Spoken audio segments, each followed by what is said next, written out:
The night was quiet, heavy with a kind of silence that presses against your ears until every small sound feels too loud. A faint hum came from the old security system on the wall of my living room. I had bought the cameras months ago, just after moving into my new home. My first house, my proof that all the years of sweat and aching muscles in the mines had meant something. I had wanted to protect it, to make sure nothing could touch what I had finally built with my own hands. But that night, as I adjusted the feed, something inside me shifted forever. My name is Lorenzo Carver, 30 years old, born and raised in the quiet town of Pine Hollow, Pennsylvania. It's the kind of place where the roads twist through hills, thick with trees, and where every house has a story carved into its red bricks. The air smells like damp soil and nostalgia. For most people, it's comforting. For me, it always carried a weight, maybe because every street corner whispered my failures back at me. For years, I had been buried in darkness, literally.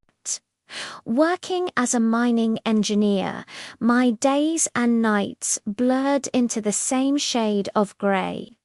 The air underground was thick with dust, and every breath carried the taste of metal and fatigue.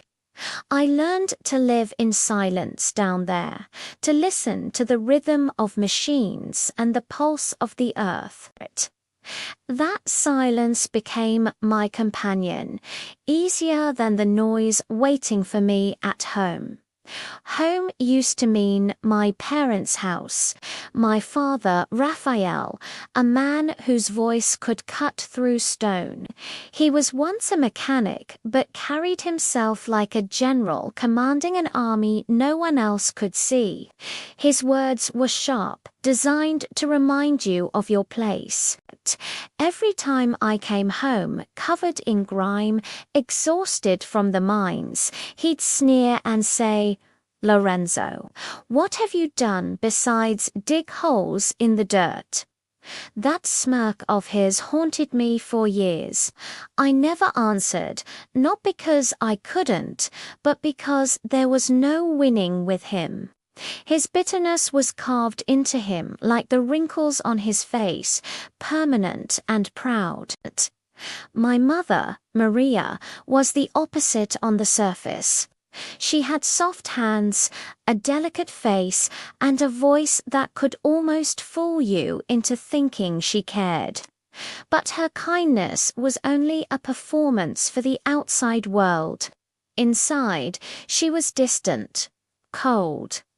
I used to wonder if I had done something wrong as a child to make her look at me that way, like I was a guest she hadn't invited. The one she truly loved was my brother, Diego, 3 years younger, full of charm and lies. He had the kind of smile that could melt people, the kind that opened doors I had to break down.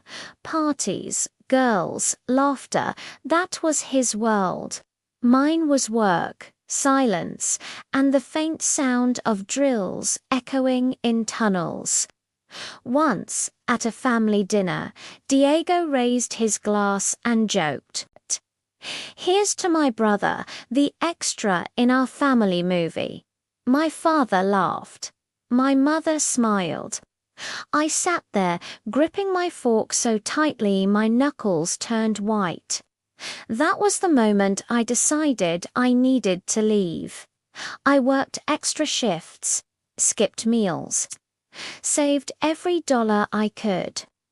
For years I lived for one dream, a house that was mine, a place that didn't echo with mockery. When I finally signed the papers, I remember standing in the empty living room, the sunlight streaming through the dusty windows, and whispering to myself, This is home now. At first, I lived alone. The quiet felt peaceful, almost sacred. Then, after a few months, guilt crept in, the kind that's been stitched into me since childhood. I thought maybe if I opened my doors to my parents, I could build something new. A family again. They didn't ask to move in. I invited them. I wanted to give them comfort. I wanted them to see I wasn't a failure. They came the following week.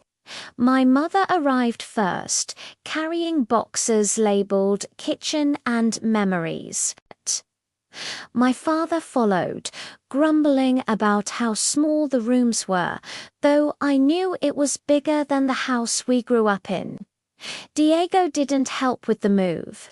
He just showed up later with a bottle of wine and a grin, saying, "Nice place, bro. Guess hard work finally paid off." For a while, things seemed fine. My father spent most of his days in the backyard, pretending to fix things that weren't broken. My mother took over the kitchen, rearranging everything until I couldn't find a single spoon.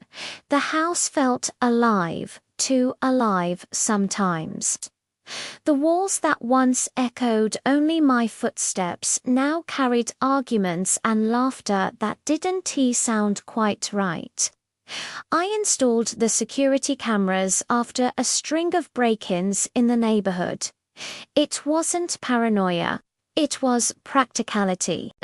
4 cameras, one at the front door, one in the backyard, one near the garage, and one in the hallway outside the bedrooms. The screens sat on my desk in the small study where I did my paperwork.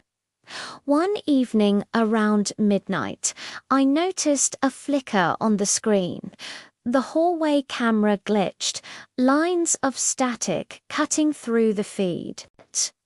I sighed, grabbed my toolkit, and went to check the wiring. My parents were asleep.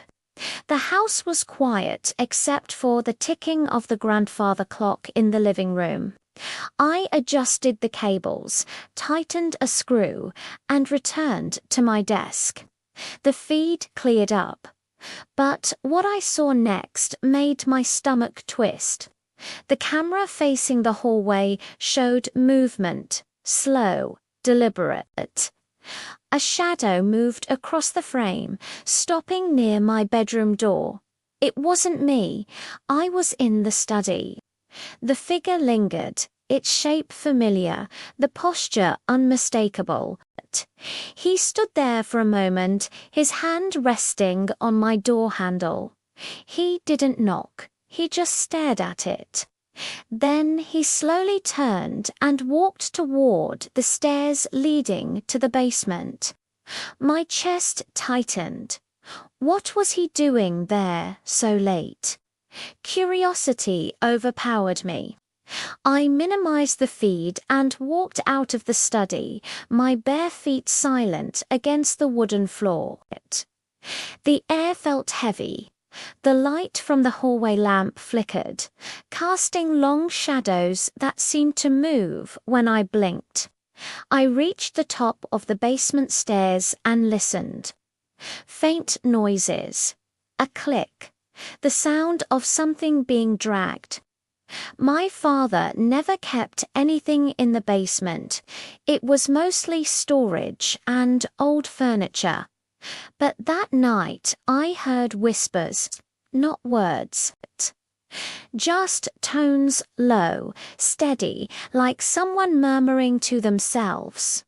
I almost called out, but something stopped me. Instead, I crept back upstairs, returned to the study, and turned up the camera brightness. The basement feed wasn't clear, but I could see shapes movement, glints of light reflecting off metal. My father wasn't alone. My hands trembled as I watched the shadows shift. I thought maybe I was imagining things, maybe it was just the camera picking up reflections. But then I saw him again, clearly this time. My father, bending over a wooden crate. He lifted something, a small object wrapped in cloth. When he unwrapped it, I froze. It was a gun. The image flickered, and my heart pounded so hard it hurt. I leaned closer to the screen. My father placed the gun on a table, then reached into his pocket and pulled out something else, a photograph. Even through the grainy image, I could see faces. My face, my mother's, Diego's. He laid the photo beside the gun, his expression cold, unreadable. Then, as if sensing he was being watched, he looked directly at the camera. His eyes locked onto the lens, and for a second it felt like he was staring right through me. I flinched back, my chair scraping the floor. The screen went dark. I didn't sleep that night. Every sound in the house made my nerves twitch. The next morning, my father acted like nothing happened. He sat at the breakfast table reading the newspaper, sipping his coffee. My mother hummed as she cooked. Diego dropped by, laughing about something trivial. I sat there watching them, wondering if any of this was real. I decided not to say anything. Not yet. Maybe there was an explanation. Maybe I was overthinking. But deep down, something had changed. The warmth I had hoped to create in this house was gone, replaced by a quiet dread that seeped into every corner. Days passed. I avoided the basement. I avoided my father's eyes. One night, while reviewing the footage again, I noticed the hallway camera had been turned slightly to the left. It no longer faced the bedrooms. Someone had moved it. I tried to adjust it back remotely, but the feed froze. I went to fix it manually, my pulse racing. As I reached for the camera, I felt a shift in the air behind me, a presence. "Can't sleep again." My father's voice came from the darkness. I turned slowly. He stood there, half in shadow, his eyes unreadable. "Just checking the cameras," I muttered, trying to keep my voice steady. He stepped closer. "You worry too much, Lorenzo. Sometimes it's better not to look too closely at things." His tone was calm, but there was something chilling beneath it, a warning. I forced a smile and nodded. He turned and walked away, his footsteps echoing down the hall. When I returned to the study, the screen was already back on. The basement feed glowed faintly. My hands went cold. My father had left the basement light on again. On the table, I could still see the gun, and beside it, a new object, a small tape recorder. I didn't know what it contained, but in that moment, I realized the truth. The danger I had feared all my life wasn't outside. It wasn't thieves or strangers. It was within these walls. It was my family. And for the first time, I began to understand the house I thought would bring peace might be the place where everything ends. The house had started to feel different. It wasn't the same warm, silent place I had built with my bare hands. It was alive now, but not in a good way. The air felt heavy, almost watching. Every sound echoed longer than it should have. Every whisper seemed to follow me down the hallways.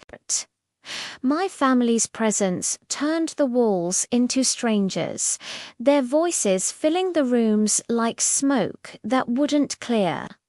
The night I noticed the cameras go black was the night everything began to twist. I sat in my study after dinner, sipping cold coffee and staring at the monitors. Two of the screens, the living room and kitchen, were dead. Just static. The others worked fine. At first, I thought it was just a cable problem. Maybe moisture, maybe dust. I told myself I'd fix it in the morning. But the unease wouldn't leave. When I mentioned it at dinner, I didn't expect much. My father barely looked up from his plate. Raphael's eyes gleamed like he was holding back something cruel. "No need to fix them," he said, his tone calm but deliberate. "The house is full now. What do you think is going to happen?" I laughed softly, pretending not to care. "It's just precaution." He tilted his head. "You never used to be paranoid, Lorenzo. What changed?" I wanted to say you. You changed everything. But instead, I just kept eating, my jaw tight. Across the table, my mother's eyes flickered briefly toward Diego, who smirked without looking up from his phone. Isabella squeezed my hand gently under the table, her touch grounding me. But even she looked uneasy. Later that night, when everyone had gone to bed, I returned to the study. The screens still flickered with static. I leaned back in my chair, listening to the faint hum of the power line outside and the ticking of the hallway clock.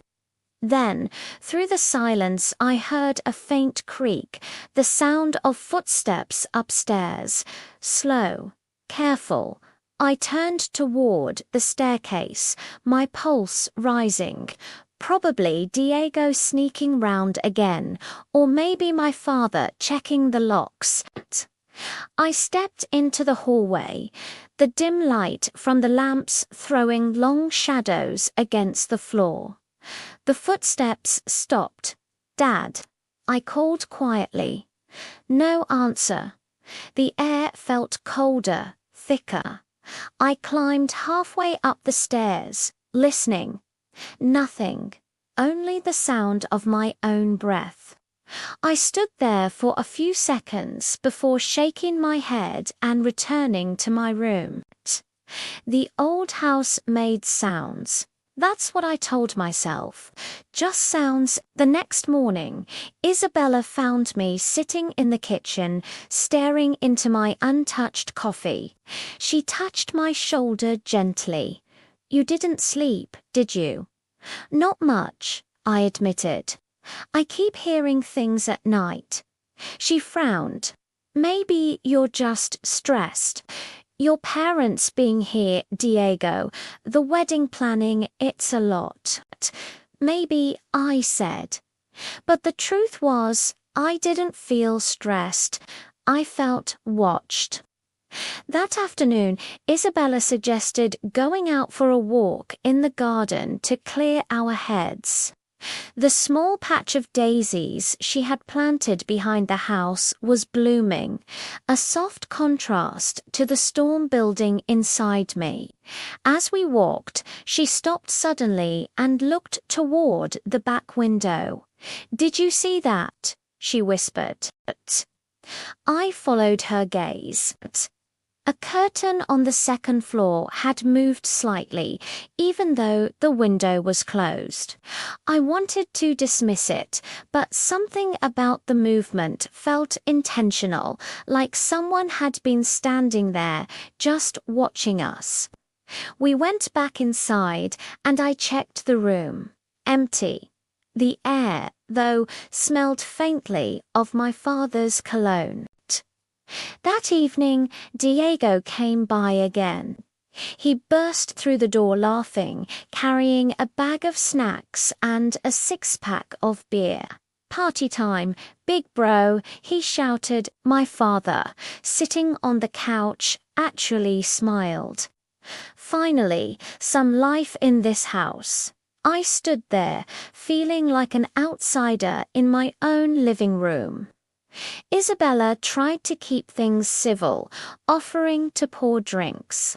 Diego plopped onto the couch, tossing a chip into his mouth. "Man, you're so uptight," he said to me. "Loosen up. You're engaged, not dead." "I'm fine," I said quietly. He laughed, clinking his beer against my father's glass. Cheers to the man who finally did something right for once. The words stung, but I forced a smile. My mother, sitting quietly at the edge of the room, just watched, her hands folded neatly in her lap, her smile frozen like porcelain. After a while, I excused myself and went upstairs. I needed a break. As I walked past the hallway, I noticed something that made me stop. The camera that had been facing the living room was now turned completely toward the ceiling. I hadn't done that.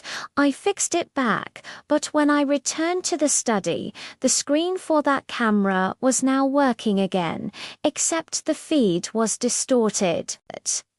I could see the living room, but the image was slightly delayed, almost like the system had been tampered with. My father and Diego were still there, laughing, but something about their conversation made my stomach tighten. "So he doesn't know?" Diego asked, leaning closer to our father. Raphael shook his head. "He doesn't suspect a thing. Let him enjoy his peace a little longer." I froze, watching the screen. My pulse hammered in my ears. "What are we waiting for?" Diego asked. Raphael smiled, that slow, cruel smile I remembered from childhood. Timing, patience. It's better when they don't see it coming. I could barely breathe. My hands shook as I turned down the volume on the monitor. They weren't aware the camera was on, or maybe they were, and this was all deliberate. Isabella's voice startled me. "Lorenzo." She stood at the door, her brow furrowed. I quickly minimized the screen. "Just work," I said. She looked at me, her eyes searching my face. "Something's wrong. Tell me." I hesitated, then exhaled slowly. "I think my father and Diego are hiding something. Something about me." Her eyes widened slightly. "You mean like what?" "I don't know yet. But it's not good." She stepped closer, lowering her voice.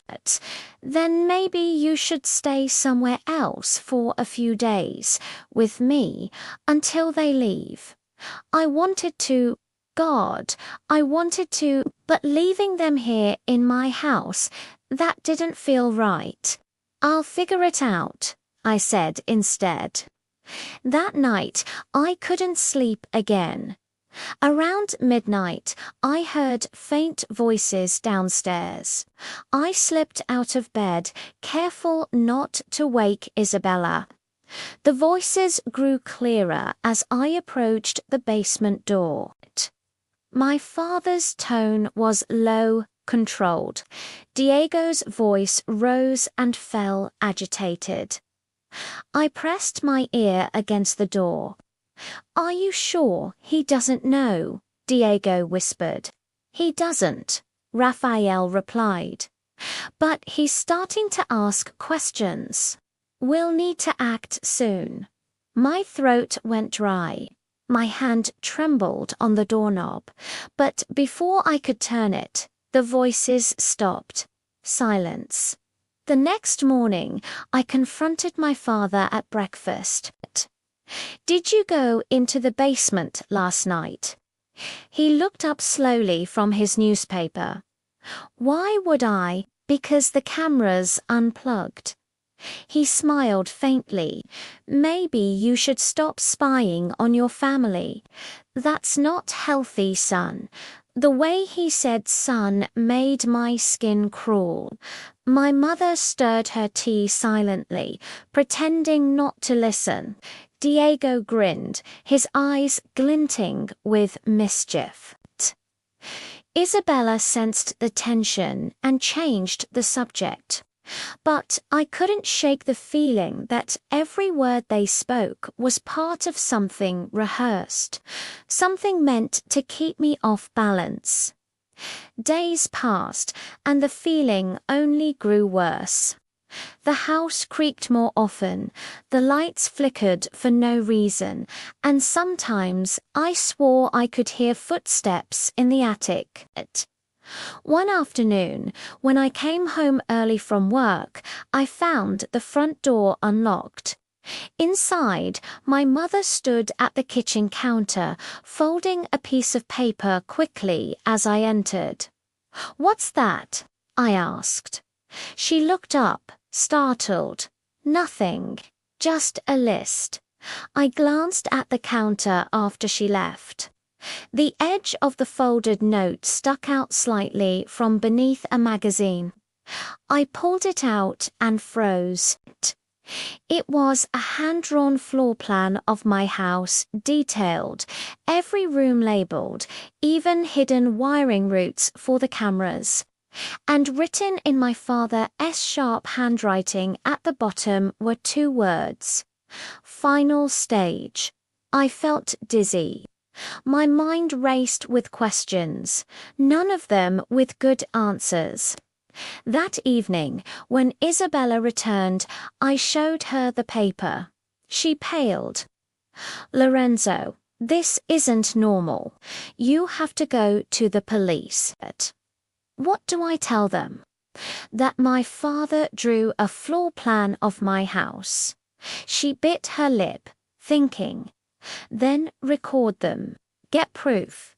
Whatever they're doing, you need evidence. So that night, I set a hidden recorder in the study and left the camera feed on a second screen, one they didn't know about. I went to bed pretending to sleep. Around 1 a.m., I heard the floor creak again. The faint sound of footsteps heading toward the basement. I slipped out of bed and quietly watched the feed from my tablet. 2 figures entered the basement. My father and Diego. My heart raced as I zoomed in. They were carrying something. A box. My father opened it, revealing stacks of papers and what looked like a small device with wires. Diego said something I couldn't hear. My father nodded, pointing toward the ceiling. That was directly under the living room. My stomach twisted. Were they planning something in my house? A setup? Something criminal? Then, suddenly, my father turned his head toward the camera again. His eyes met mine through the screen as if he could see me. A slow smile spread across his face. The feed went black. I stood frozen in the dark, my breath shallow, the silence pressing in from all sides. I didn't know what was happening yet, but I knew one thing for certain. The danger wasn't coming. It was already here, and this time I might not survive it. The house glowed softly under the golden light of the chandeliers. The faint scent of wine and roasted chicken filled the air, blending with the delicate aroma of the daisies Isabella had placed earlier that morning. From the outside, it was a picture of warmth, family gathering, laughter, love, and celebration. But to me, it felt like a stage set for my own execution. I sat at the head of the dining table, my eyes drifting between faces that once meant everything. Raphael, Maria, Diego, Isabella, they smiled, talked, laughed, their voices perfectly balanced, but to me every word was poison, every smile a dagger. I studied them quietly, memorizing their movements, the flicker of their eyes, the rhythm of their false laughter. They had no idea I already knew it. They thought I was walking straight into the trap they had prepared. But tonight I would let them play their roles to the end, and I would be ready. Maria's soft laughter floated through the air as she poured more food onto Diego's plate. Eat, darling. You'll need energy for the toast. Her tone was light, but her eyes flicked toward Raphael, a silent exchange that didn't escape me. Diego grinned, glancing at the wine bottle resting beside Raphael's hand. Don't worry, Mum. I've been waiting for this drink all week. I tightened my grip on the edge of the table, forcing my hand to relax before anyone noticed. My pulse pounded, echoing in my ears. I could almost see ether antifreeze swirling invisibly in that wine, waiting for me to lift the glass. Raphael looked at me and raised the bottle. Good wine should be enjoyed by good men. Let's make this night unforgettable.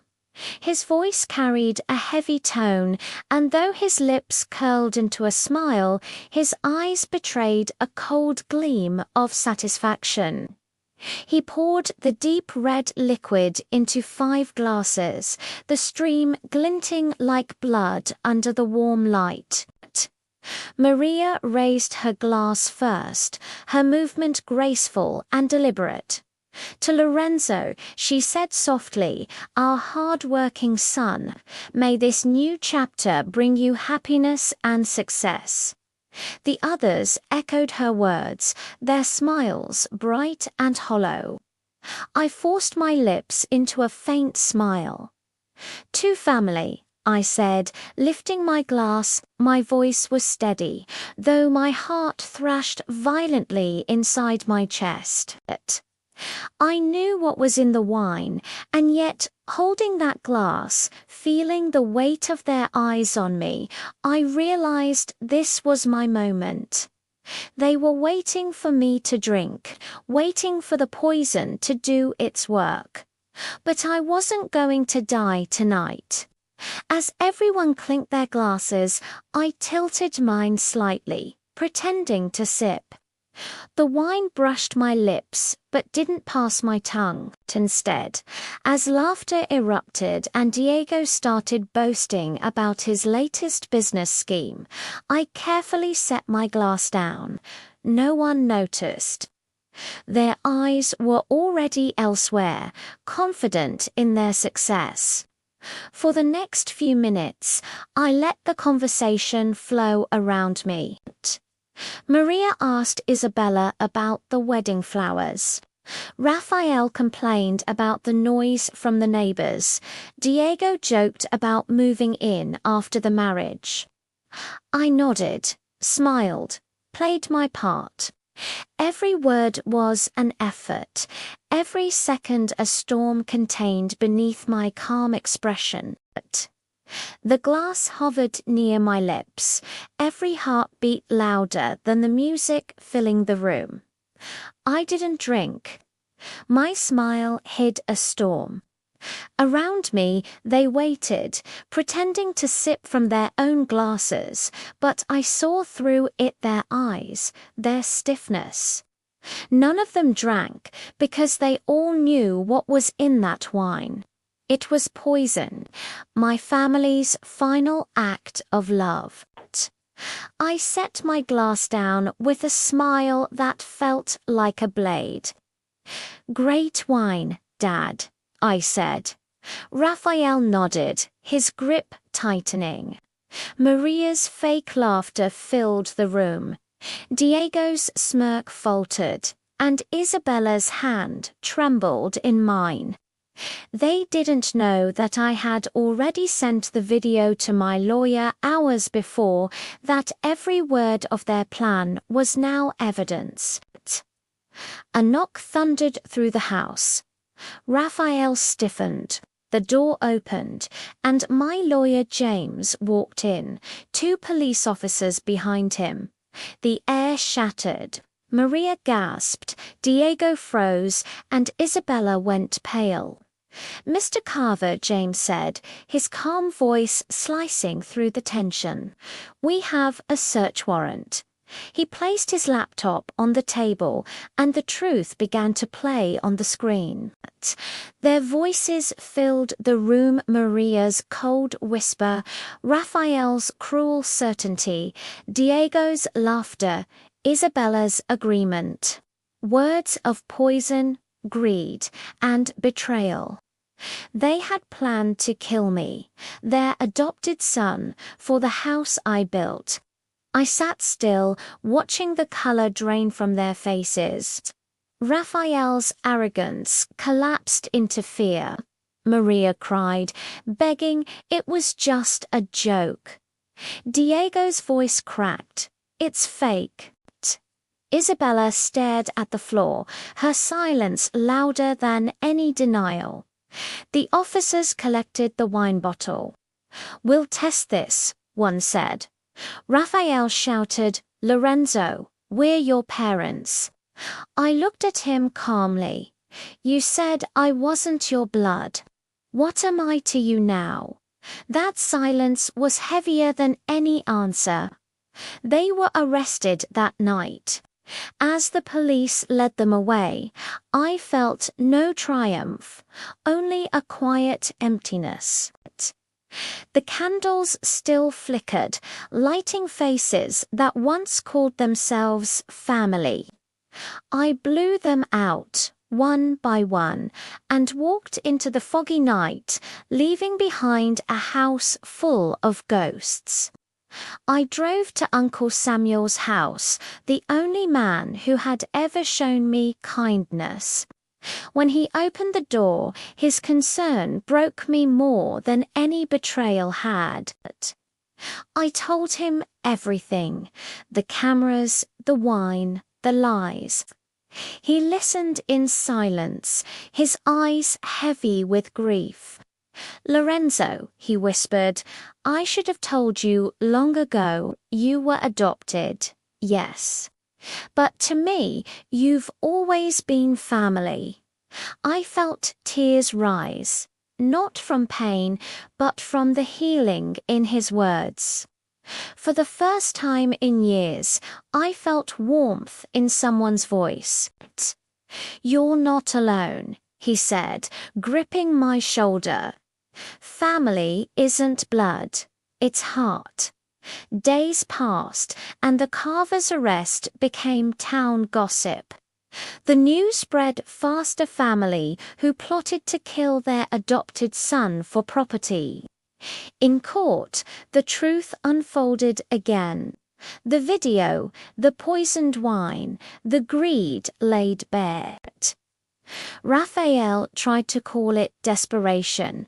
Maria cried, Diego stayed silent, and Isabella couldn't lift her eyes. The judge's verdict was final guilty. When they were led away, I didn't feel hatred, only release. I visited them once in the detention center, not to forgive, but to end the story. Raphael blamed debts. Maria wept, calling me ungrateful. Diego said he just wanted things to be fair. Their words were empty echoes of the people they used to be. I stood and said, "You were never my family." I asked to see Isabella, but she refused. "She's too ashamed to face you," the guard said. That was her confession. Silence was all I needed. Weeks later, I returned to my house on Cedar Lane. It no longer felt cursed, it felt like mine again. I repainted the walls, tore away the stains of the past, replaced the daisies Isabella once planted with lavender that swayed in soft sunlight. Each brushstroke, each nail was my way of reclaiming my life. Uncle Samuel visited often. We sat by the stream, the same one where he taught me to fish as a child.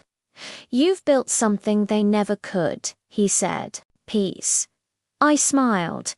He was right. I began to meet new people, joined a hiking club, explored the hills that once watched over my pain. I learned to laugh again, to live without waiting for approval.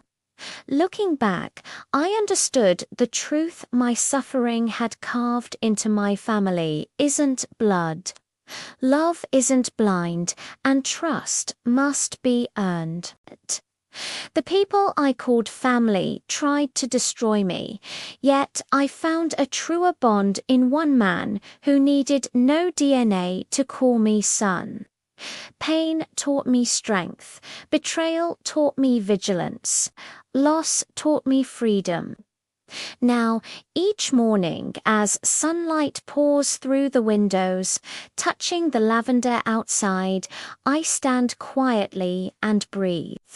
The house that once held deceit now holds peace. I am no longer the adopted son Seekin Levi. I'm simply Lorenzo Carver, a man who found light in his own darkness. And if my story ever reaches someone trapped in their own shadows, I want them to know this. Sometimes losing everything is the only way to find yourself, because even in betrayal, light can be born and it will always be yours.